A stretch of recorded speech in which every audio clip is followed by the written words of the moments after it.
Hey everybody, I'm Brian Clapp, VP of Content and Engaged Learning at workinsports.com, and this is the Work in Sports podcast. Prepping for this week's interview was unlike many of my other weeks. Most of the time, I have a pretty good vibe for the person I'm going to speak with, their role, their struggles, their big goals, and can lean into that in my question development. But sometimes, when you reach outside your comfort zone, it can be pretty exhilarating. I've made it clear on this show multiple times prior that I'm not a gamer. I don't know the lingo, the leagues, the competitors, but I am fascinated by the esports ecosystem and subculture. Not in a, I want to go give it a go way, more of a, this thing is huge. Fans are dedicated, brands are flocking to it. I want to know why, and I want to better understand it. The motivation, the push behind it, what the fans get out of it, that whole experience. I'll admit, and my wife will also concede, that sometimes I personally avoid doing things I'm afraid to fail at, right? I think that's probably something we all suffer with. And the challenge of, rebuilding our staircase I put off for quite some time because I was afraid to put tons of time and effort into it and have it end up looking like crap in the end.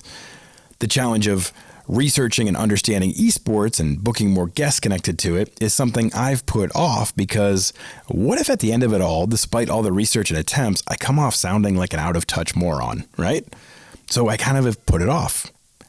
Our internal monologues protect us from failure, but also sometimes prevent us from trying and from expanding.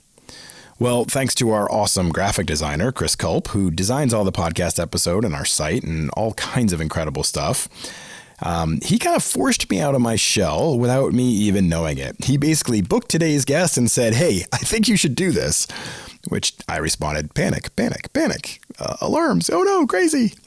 Truth is, I went through my normal routine of preparation. I read articles on the person, I watch videos, I do my background research, I look at their social profiles, and become pretty quickly inspired to ask the questions you'll hear shortly. What I found stupefying through my research was the patronizing manner most people of my generation and older speak to the youthful gaming audience.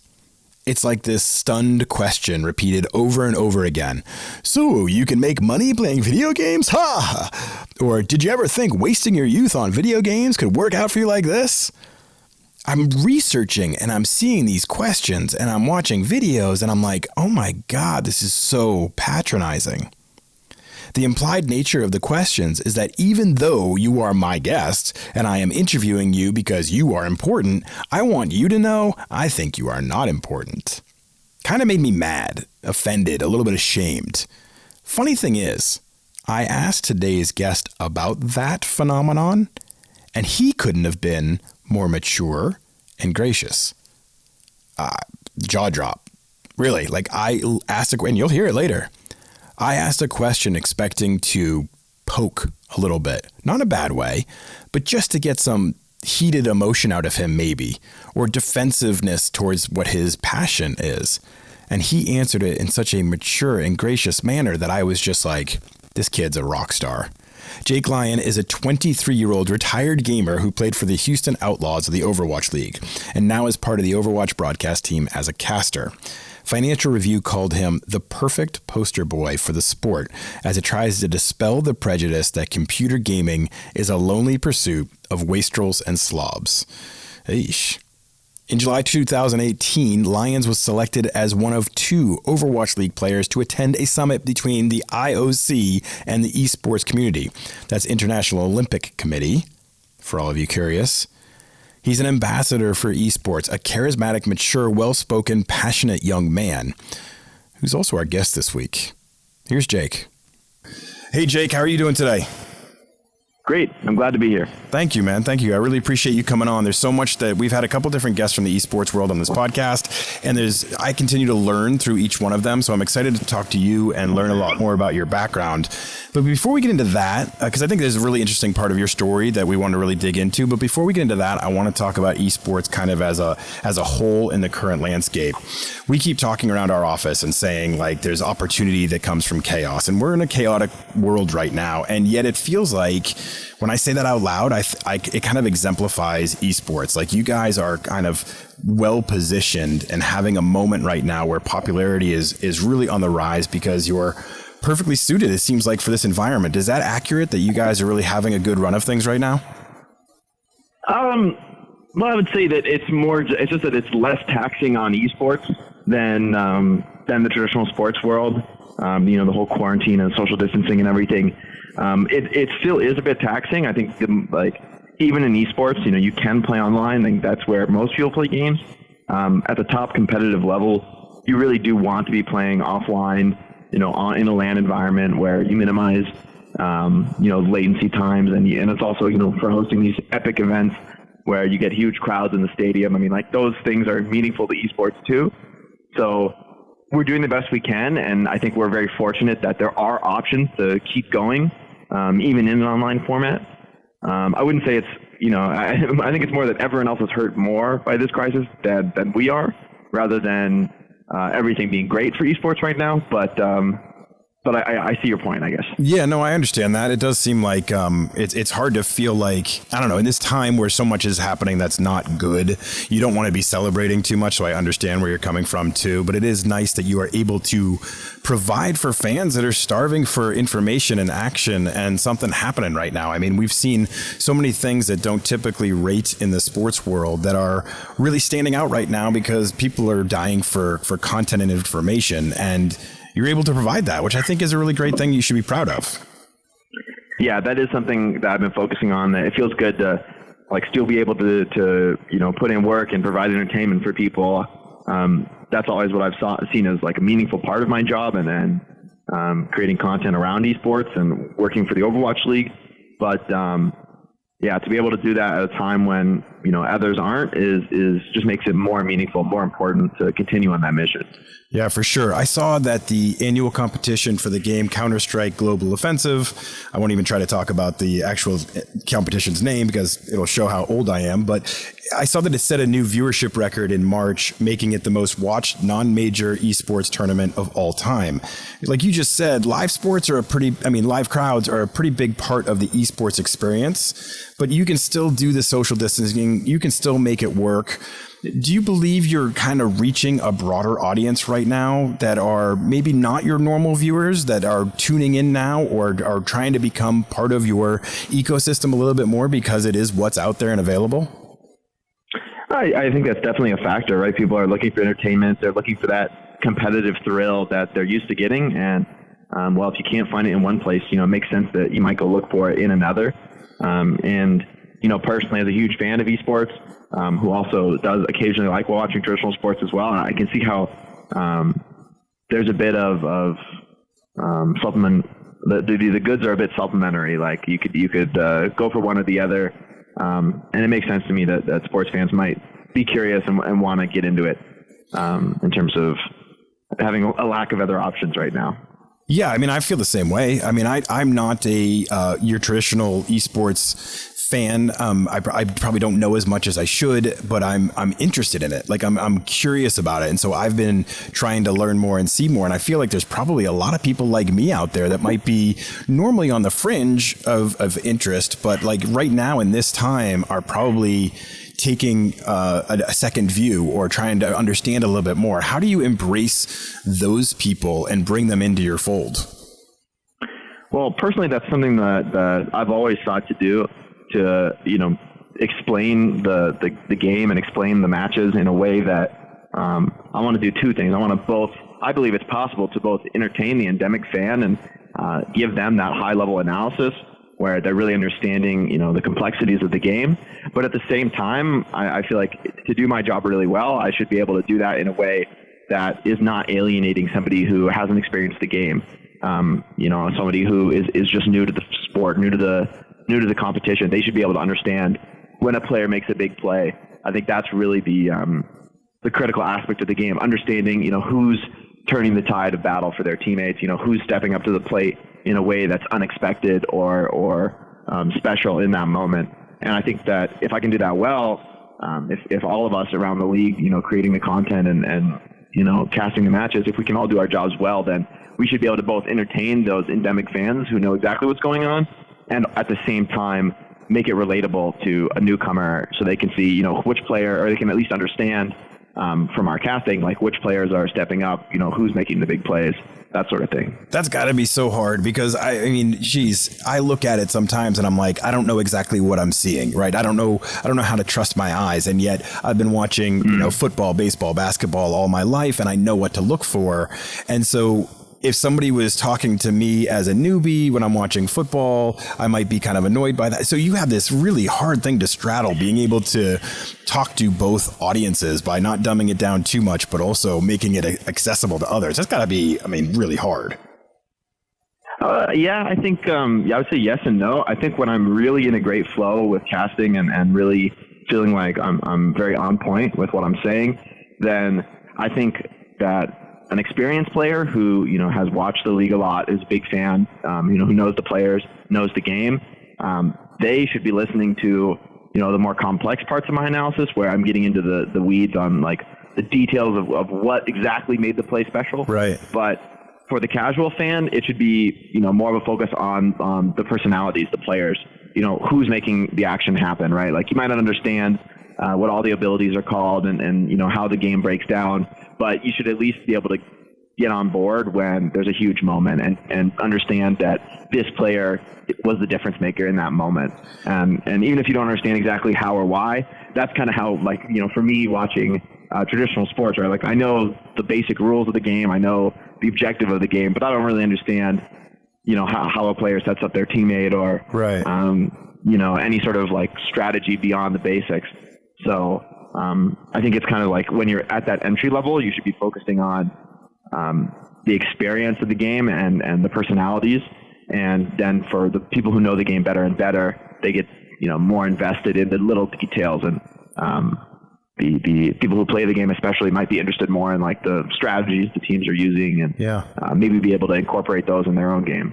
You've obviously been very connected to Overwatch League throughout your career as a player, a gamer, and as a caster, but you care about esports as a whole, as an industry. How do you think all the leagues and all the different associations best capitalize within esports, best capitalize on any momentum you're gaining at this time? Are there certain things that you can continue to do to grow the esports brand?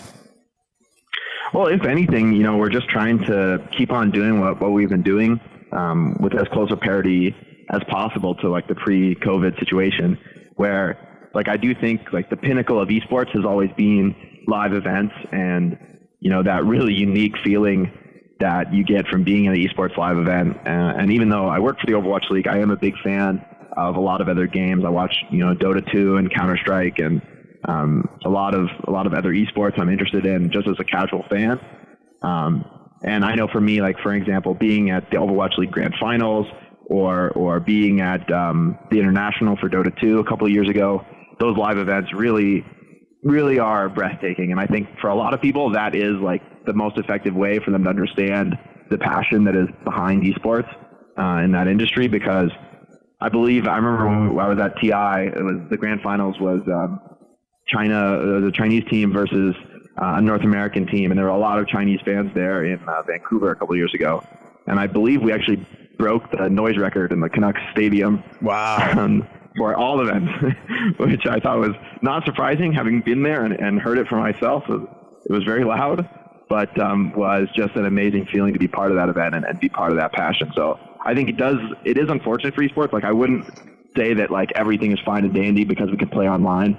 You know, playing online introduces latency and you miss out on that incredible energy of the live event space, especially as a caster. But I think just the fact that we can have any entertainment product at all because we can go online, even if it's inferior, still is really huge for us. So I think we're just trying to like basically keep up with the standard we've already set before. But it does, you know, it still hurts, I think, for esports fans. You know, we would still love to have those live events. Well, dude, I've seen enough of the videos and seen enough of you in action, too, to know why you love these live events. I mean, you're a rock star out there. I mean, you have like streaming fans. They want everything to do with you. They want to know what you're up to and what you're doing and watch you and perform. I mean, that's pretty intoxicating right there, man. I'd be missing that right now, too. Yeah, I mean, that's another great thing about streaming live, because, you know, streaming, you're always just streaming from home online and entertaining your fans. And that I think is maybe one of the, I don't know if I would say it's a secret, it's a pretty open secret about esports, but one of the huge reasons that esports is so successful is that the biggest personalities in esports are really accessible to their fans in a way that is not matched, I think, by traditional sports, where understandably, like, the norm is, you might go to a game and see the player, and if you're really lucky and you buy some expensive tickets, they might like hear you cheering or something, but it's just too, you're very alienated from that person. Like, you'll never really know them you'll never be able to talk to them, most likely. You'll never be able to ask them a question. Yeah. But for most esports players, people who stream, like a lot of esports players, are on Twitch or YouTube or one of the other live streaming platforms, putting their gameplay up, reading chat, and you can ask them a question. Your favorite player who you follow in all their pro matches, you could actually ask them a question, and they might actually answer you. And I think that there's a level of genuine connection there that is kind of unmatched anywhere else in this sort of entertainment industry. So I think that is really pretty amazing for esports, and really allows the community to not just feel connected, but really be connected. No, I love that. And I think it's so true. And that the ability to connect with your audience is so powerful. I think the fact that you embrace that so much, I think is a really important part of what makes esports special. I will admit, I'm one of these geeks that has been in the sports industry for a really long time. And I pay attention to who's sponsoring events a lot, because I think that says a lot about the brand itself, rather than the cliches you might hear. And what I mean by that is, you hear constantly people talking about how esports is just a bunch of misfits and social kids that aren't socially, don't fit in, and they're in their basement and they're playing games all day. And then you turn and look and you see Louis Vuitton, Nike, Kia, all the other big brands sponsoring the events. And I'm like, that tells me right there that esports is a lot more than kids in their basement playing video games. There's a big opportunity there. There's there's young adults who are learning teamwork and communication, all these great skills that are a part of what they do. So I'll ask you, in your view, what do you feel like is the biggest misconception people have about the esports world and about gamers in general? I would say that stereotype is a really effective one to understand, like that misunderstanding. Yeah. Because it is true. Like, a lot of people think, oh, this just, they minimize esports, right? They treat it as no big deal, right? But I think, as you said, I think that is actually a great point. Like, money talks. Yeah. And the reality is that when these big name companies are getting involved in esports, whether sponsoring events, sponsoring leagues, sponsoring individual teams, or even individual players in some instances, it's just showing that, like, the people whose job it is to find a way to reach certain demographics, they are coming to esports. I think a huge part of it is the fact that the average age of an esports viewer is a lot younger than the average age of a lot of traditional sports leagues, where I think the NBA is like the youngest average age of the major traditional sports leagues. And still, I think it's over 40, as I recall, or maybe close to 40. Whereas in esports, it's somewhere in the 20s. So I think for a lot of sponsors, they just see that it is still a very young phenomenon. Not to say that there aren't older esports fans, there are, but definitely the fact that it's so appealing to young people is a huge difference maker. And I think another thing that a lot of people, where the stereotype comes from is that probably that average age was like closer to 18, 10 years ago. And that's where people got that stereotype of it's just a kid's thing. A lot of people thought video games in general were just a kid's thing. But then it turns out that, those kids like me kept growing up, kept getting older, and I didn't lose any passion for esports. In fact, I made it my career. It is my passion. So for me, I think it's just a breakdown of that old stereotype where games are just a kid's thing. Well, maybe that was true back in the day when there was no future in gaming. There was no, esports wasn't even really an idea yet. I think now that it's gone mainstream in a big way, people see that it's not something that stops when you turn 20 and you finish college. Okay, I'm done with that now. That's really not the way it is. Gaming is a huge entertainment sector. And if you just look at gaming in general, I mean, esports is still small potatoes compared to actual just production and sale of video games as an industry. So I think esports is sort of positioned to capitalize on those tailwinds of the industry at large, that people who play games in their childhood they're not stopping, right? There's still a lot of games that are made for young adults and people of all ages, really, that can get into them. So I think people will see that you give it 10 years, 20 years, things are only going to get better and better and better for esports. Whereas some of the traditional sports leagues are actually really worried about how do we attract younger fans? How do we make the league more sustainable in the long term? That's a real point of issue where obviously those leagues are way huge, way more significant right now, right? With way bigger viewer base. But you give it 10, 20 years, and I think it's possible that those demographics will continue to shift favorably for esports. Yeah, those are fascinating numbers, and it's really well said on your part. So help us out here. You're talking about the world, the esports as a world going as an industry going mainstream.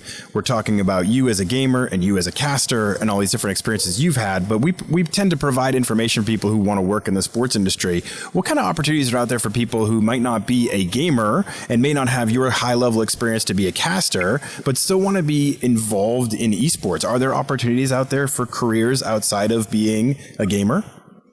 Yes, and I think that's so important because especially I would say if you're somebody that like doesn't play games, doesn't watch games, doesn't know much about it, you'll definitely need to like get that knowledge and that experience. Right. Like there are a lot of behind the scenes roles where it's not like you need to be a total expert in the subject matter, right? The way like a caster does really need to understand it in order to be effective.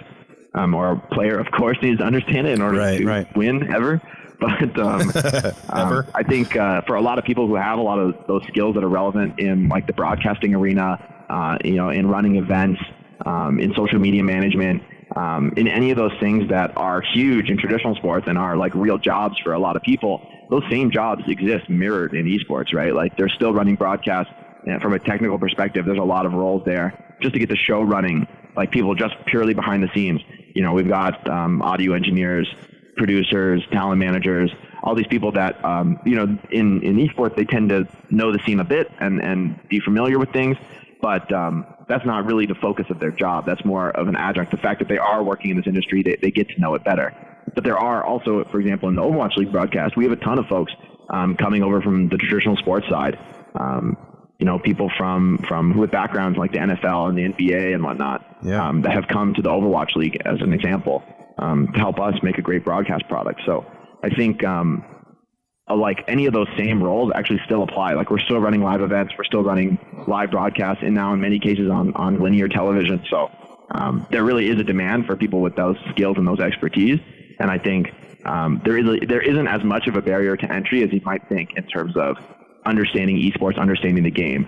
I do think it's really valuable for people to have both sets of knowledge, right? If you know the technical aspects of running the broadcast, running the events, or management and whatnot, and then the more awareness you gain of esports and the more understanding you have of the community and what it perceives as legitimate and what it values, then the better position you are to do those jobs more effectively. But the base fundamental skills really are the same. And I think understanding the game and the community is actually secondary to just being able to do the job of whether you're, an engineer, a producer, a manager, running events, any of those sorts of roles. It's really expertise in the traditional sports field that in many cases is the most effective way to be in these positions right now. Yeah, and it's a business, and it's going to operate just like any other business, and there's going to be roles connected to the operations and all the things that go into running a profitable business. So it's really interesting to hear all the different levels that will continue to grow over the coming years. I saw a clip of you being interviewed on the Today Show, which is pretty cool. Congratulations. And I have to say, you were great. You did a great job, but I really was getting annoyed watching it because I felt the host was very dismissive and almost patronizing with her style and questions. And it feels to me like when I watch something like that, like you have two worlds that you battle, right? You have these fans who adore you and they see you as a hero and they're tuned into everything you do and they want your autograph and they want so much from it. And then you have a huge part of society that kind of looks down upon the whole experience and is somewhat patronizing or condescending in it. And like, how do you handle that? How do you handle kind of those two worlds you have to kind of meld or coexist within?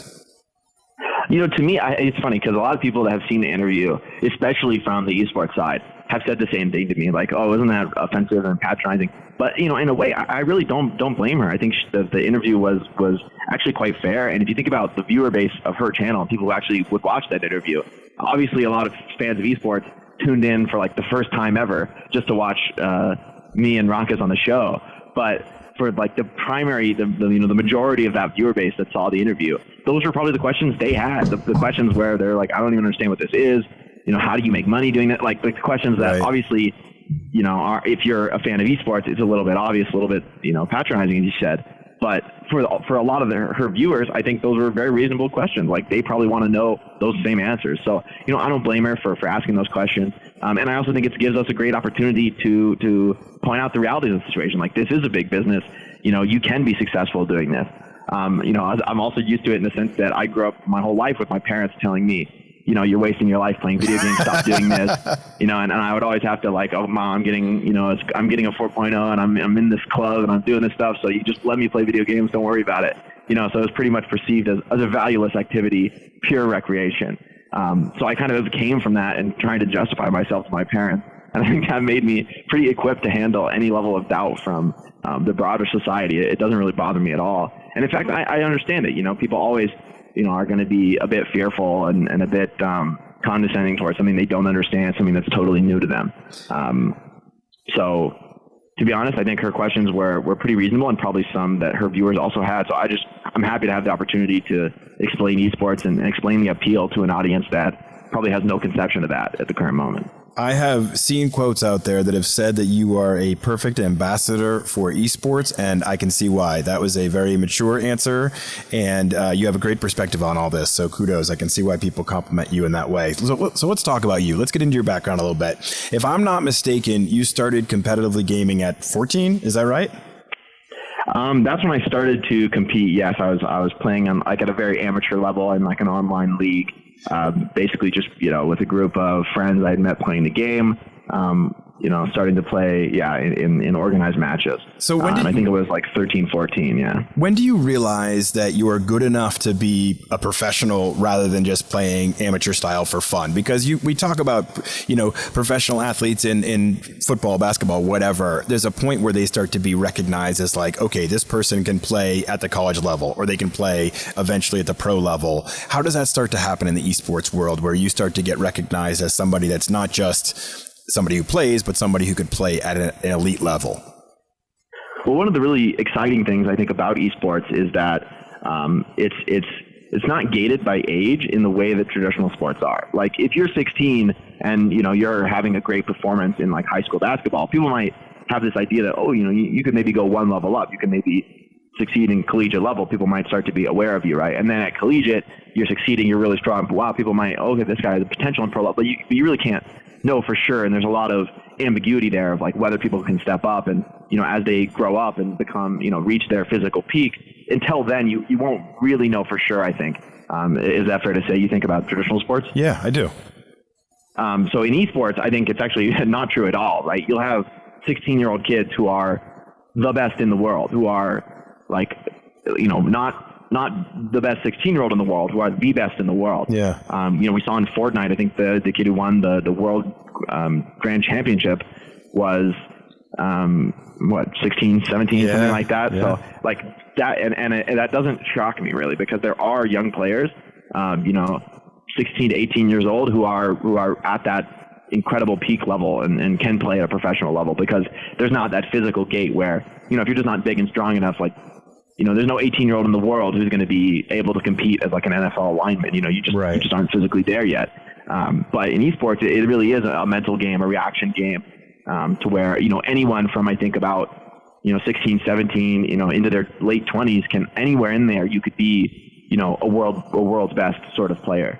So I think the talent scouting aspect of it and people realizing their potential really comes from the online ranking systems. Okay. Whether those are in the games endemically, now most games are going to have that. They're going to have some sort of competitive ranking system where even if you're queuing alone, there's a rating system. It goes up when you win, it goes down when you lose. And through that system, there's an online list in Overwatch, for instance, of the top 500 players in each role. Okay. So if you're in that top 500, or you're reaching sort of the top of the leaderboard in the ladder there, you might start to realize, wow, I actually do have the potential to play this game at a competitive level, potentially be a professional.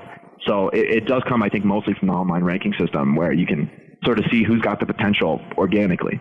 You spoke about how players can reach their peak at a very early age, which makes complete sense. But I've also seen a lot of people who, like yourself, retire from professional gaming or competitions at a relatively young age. Is that a want to or a need to? Like, is there a loss of certain dexterity and the abilities change, or is that just I wanted to move on to the next phase of my life and do something different? For me, it was more of the sense of just wanting to move on and have a different focus on life. I had spent I only became a professional at, I think, about 20 years old. I started, getting a paycheck and whatnot in Overwatch, and playing on a team for a salary. But it wasn't it wasn't because, even still currently, I still like playing Overwatch, casually. And I'm still, for instance, in the top 500 players. I think I'm, number 200 or something right now. And I don't even play that much anymore. Well, probably for a lot of people, they would think it's a lot, but not compared to when I was professional practicing a lot of hours every day. But, so I still feel like I am a pretty strong player, but I just felt that in order to succeed in esports, to at least the level that would make me happy, which is like basically I'm not happy unless I'm, at the very best. I'm one of the very best players. I always wanted to be at the very least in the conversation for, one of the best players in the world in my role. Yeah. I wanted to be the very, very best at it. Like, just to be a professional and to be like a bench player and not care like that wouldn't be good enough for me. So I pretty much throughout my professional career was always putting a huge number of hours into practicing every single day, really trying to be the best in the world. But I think that sort of grind, I wanted to take a break and see a different perspective on that. On life, really. And I also felt that I had some unique skills for an esports player that made me well suited to a talent role, to explaining the game and as you said, sort of being an ambassador for the game and explaining it, especially to people who don't understand it. And I felt that was also a really meaningful calling to me, potentially one that was more meaningful than the idea of like becoming world champion or being the very best in the world. And I think I just, had been chasing that old dream, I think, since 18, 19 years old, been trying to do that really, really seriously. And, 4 or 5 years down the road, I just wanted to try something different. And I still feel like, maybe there'll come a day where I'll want to compete again. But right now I feel really motivated and really inspired by the opportunity to, share esports with a wider audience and, show it to people who maybe don't understand, while at the same time entertaining the endemic fans who, want to understand the strategy and want to really get into it and understand their favorite players on a deeper level and see what makes them such a good player rather than just the hype, see like what are the little things they do and how can we learn from them, connect to their favorite players in a really authentic, meaningful way. And I think being part of that connection, supporting that connection is something I'm really passionate about as well. So it's more just the idea of wanting to explore a new passion in life. I think it probably there is some sense of like aging out, but I do think, from a physical capability standpoint, you could go a lot longer. Yeah. Careers could, I think it probably is actually pretty close to like the way a traditional sports career goes, in terms of aging out. You are clearly personable and charismatic, and fair or not, that is somewhat running counter to the perception of most gamers. You've been part of a committee that spoke with the International Olympic Committee. You've been obviously a brand ambassador for esports. Do you feel any additional pressure to represent the esports community to the mainstream?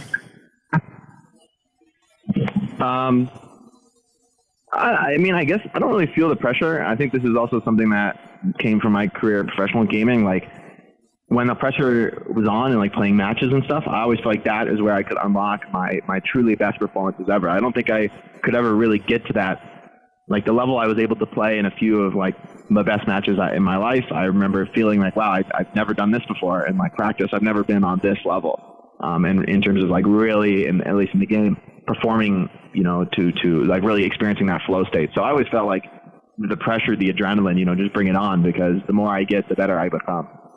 So I think it actually, my time in esports sort of perfectly prepared me for any sort of pressure or stress, and I also had always, just like tons of fans, tons of haters, like the same way it goes in traditional sports. A lot of people questioning me, a lot of people supporting me. So I think, one way or the other, my mentality as a player, and still my mentality now, is you just can't let that affect you. You have to determine for yourself the way you're going to approach things, determine for yourself what you think on a certain issue. And then as far as like what other people ask you about it, you just, let them know what you think. And I think if you don't have that level of confidence in your own ability to make decisions and stand behind them, then like, I don't know. I just never really had that problem because I've always, had a lot of confidence in myself and my ability. And, under pressure is just like an opportunity to distinguish yourself. It doesn't have to mean anything. And pressure is only going to be a problem if you let it get to you. That's great. So you transitioned, as you alluded to, from gamer to caster in 2018. As a gamer, I've seen you were quoted where you said that you train with your team 6 days a week for hours on end to be prepared to be your best professionally. Most interviews that I do with athletes, they always talk about the hardest part when they stop competing is they miss out that camaraderie that comes from being part of a team. They miss the guys in the locker room, or they miss those moments where they're watching movies together or doing things together. How has that transition been for you, going from being part of a team to being part of a different team now as a caster? Has that been a hard transition for you? Yeah, I would say so. I think that's fair. Like, I do miss my old teammates. What's cool about esports, though, is that I still get a bit of an opportunity to be on that. Even though I'm not on the professional team, the developers of the game ran like a community tournament a couple weeks ago where you could make your own rosters, and they capped the teams at 2 professional players maximum, so you couldn't field a full professional team. But I was able to play with Dante, who is one of my old teammates, and a young player who personally I think is has a ton of potential. Like, I totally believe he'll be like the best in the world someday, and he already is like close to that level already. So I got to play with him again, and a few other friends, one other professional and a few other friends who are strong non-professional players. Yeah. And we were able to win that tournament, and it was great to just like get back into that mode of competition and hype and being super invested in the outcome of the game. And yeah, so I can totally see how a professional athlete would miss that. And I do miss that to some extent, but I also am lucky because in esports, I don't have to give that up entirely. Like, I can still sort of relive a lot of that greatness in these, small segments. And I don't have to be a full professional and do it as my career. And I can still have those, it's not going to be every day. It's not going to be every week. Right. But, once in a while, those tournaments will come along. And it's great when there's a professional player cap, because then I can be one of the strong players again. Don't have to, because I don't count as a pro anymore. So I can go destroy the amateur tournaments now. There you go. That's a good attitude right there. So what about from a job performance perspective? Were there any eye-opening moments as you went from being the guy making the moves to the guy describing and analyzing the moves? Was there much of a transition for you to get professionally into the role of being a caster? And were there any eye-opening moments in that regard? I always approached casting from the perspective that I approached the playing, because I actually, when in my team, I was on the role of the in-game leader, which means like you're all in like a voice chat while you're playing, in a professional match. And usually there's going to be generally one player, sometimes, usually multiple players contribute, but generally there's one player whose voice is kind of like the leader of the team and deciding, what's our next play. A lot of people, everyone's going to be putting in input on like, here's the informational situation, calling out what they see and, providing information. And then the in-game leader is going to make that decisive call of like, here's what we got to do this fight. Like, here's a way to approach the situation, given all the variables that we know and the scouting information that we have, because of course your information is limited in the game. So using that limited information to make the best decision was my role as in-game leader. And that's going cool. To casting, I always felt like was actually kind of easy, because as a caster, you get to see this big perspective. You see the whole field instead of being in that first person POV.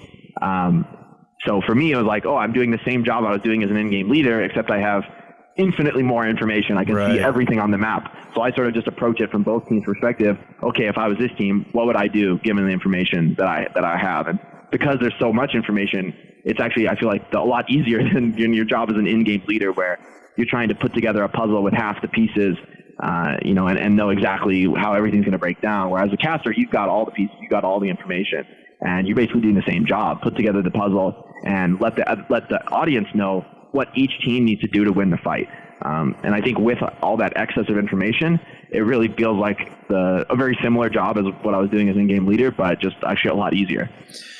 Jake, we'll finish up with this. I thank you a ton because I feel like in every one of these interviews that I've done, and this is episode 270, I think, of this show, I learned so much too from all my guests, and I've learned a lot from you, which I really appreciate in understanding your world and ecosystem that much more.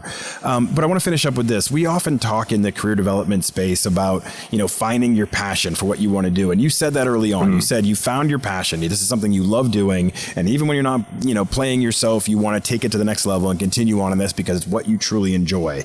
And that's awesome. And I think that's what everybody strives for. What advice do you have for people out there in any field to help them identify that thing within and give them the strength to pursue their passion with as much vigor? I mean, what I think is really interesting about this is that you said earlier, when you were first playing, even before you were a professional, your parents were giving you pushback, this is a useless endeavor for you. And yet you still pursued it with as much gusto as you have to get to this point. I mean, not only where did you get the strength to kind of see that as your future, but what advice would you give for anybody else out there who might be facing the same kind of challenges? Well, first on the individual level, I would say that the irony is that despite the pushback from my parents also were the ones who inspired me to have the level of confidence necessary to defy them in a sense. So I think that there's definitely some irony there that, of course, they challenged me on gaming, but my parents, they could have, been hardcore. They could have taken my computer away. They could have stopped things cold, dead in the water, if they had really wanted to do that. But they saw, I think, despite, their fear that, this is a useless endeavor, they saw my passion for the activity, and just gaming in general and how much I love to do it.